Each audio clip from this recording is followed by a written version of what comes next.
Hi everyone और सभी को नमस्कार। मेरे चैनल लर्निंग विद ऋचा गिरी में आपका बहुत बहुत स्वागत है। आज हम पढ़ेंगे कॉम्प्लेक्स लर्निंग कर्व। तो लर्निंग कर्व हमने ऑलरेडी कवर कर रखा है, उसके जितने भी टाइप्स हैं वो भी हमने कवर कर रखा है। हमें याद होगा कि हमने एक पढ़ा है सिग्मॉइड कर्व, एस कर्व पढ़ा है, एस शेप्ड कर्व।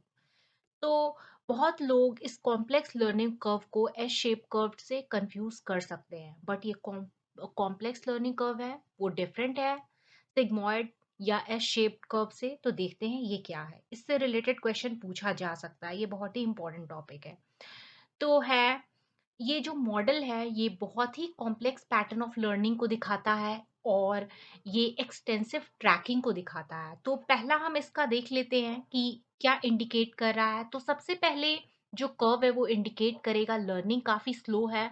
उसके बाद सेकंड स्टेज इंडिकेट करेगा कि लर्निंग इंक्रीज कर रही है, क्योंकि जो लर्नर है वो प्रोफिशिएंट हो चुका है स्किल में, उसे वो स्किल आ चुके हैं। फॉर एग्जांपल अभी हम ग्राफ देखेंगे और एक एग्जांपल लेके चलेंगे कि क्या एग्जांपल होगा।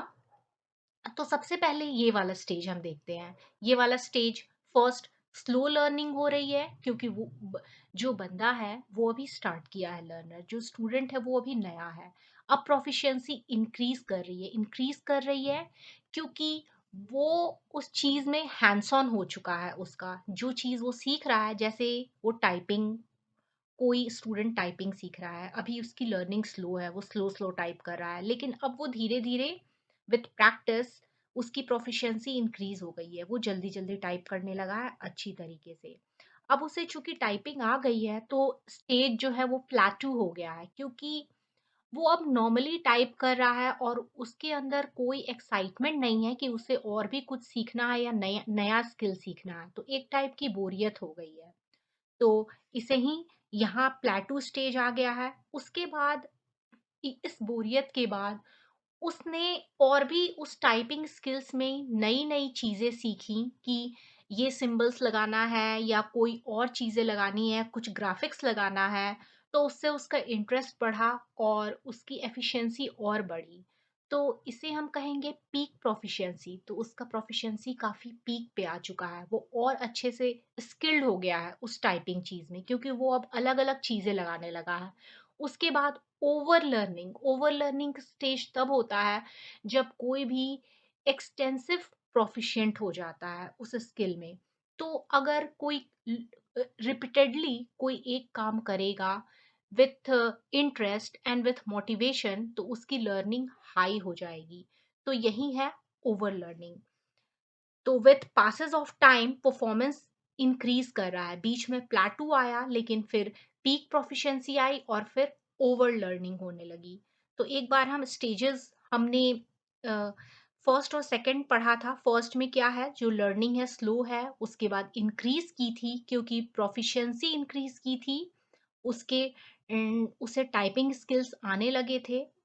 उसके बाद क्या है, एक स्टेज आया कि प्लेटू स्टेज पे पहुंच गया। वो इसलिए पहुंचा क्योंकि मोटिवेशन कम हुआ, इंटरेस्ट कम हुआ और एक ही एक्टिविटी, मोनोटोनस एक्टिविटी जो उसे करना था उसमें उसने मास्टरी हासिल कर ली।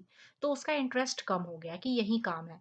लेकिन फोर्थ स्टेज जब आया तो लर्नर की स्किल और इम्प्रूव कर गई, क्योंकि उसके अंदर एक मोटिवेशन आया, इंटरेस्ट आया, वो नई नई चीजें यूज करने लगा। फॉर एग्जांपल ग्राफिक्स, सिंबल्स और भी कई चीजें।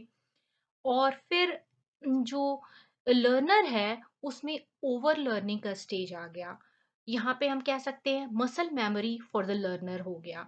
यानी जो चीज में वो हैंड्स ऑन था उसकी मस्कुलर कैपेसिटी और बढ़ गई। जैसे टाइपिंग में वो हैंड्स ऑन हो गया और बहुत फास्ट टाइपिंग और अपने तरीके से वो टाइपिंग करने लगा विथ डिफरेंट स्किल्स यूज करके, with interest and motivation.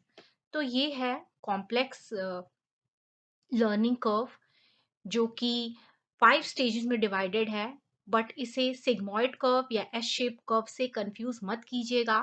But ये मोर और लेस उसी टाइप का है और इससे रिलेटेड क्वेश्चन पूछा जा सकता है। तो वीडियो अच्छा लगे तो इसे लाइक कीजिए, शेयर कीजिए और सब्सक्राइब कीजिए with the bell icon. Thank you so much for watching. यदि कोई भी क्वेश्चन है तो कमेंट सेक्शन में पूछिए। Thank you so much.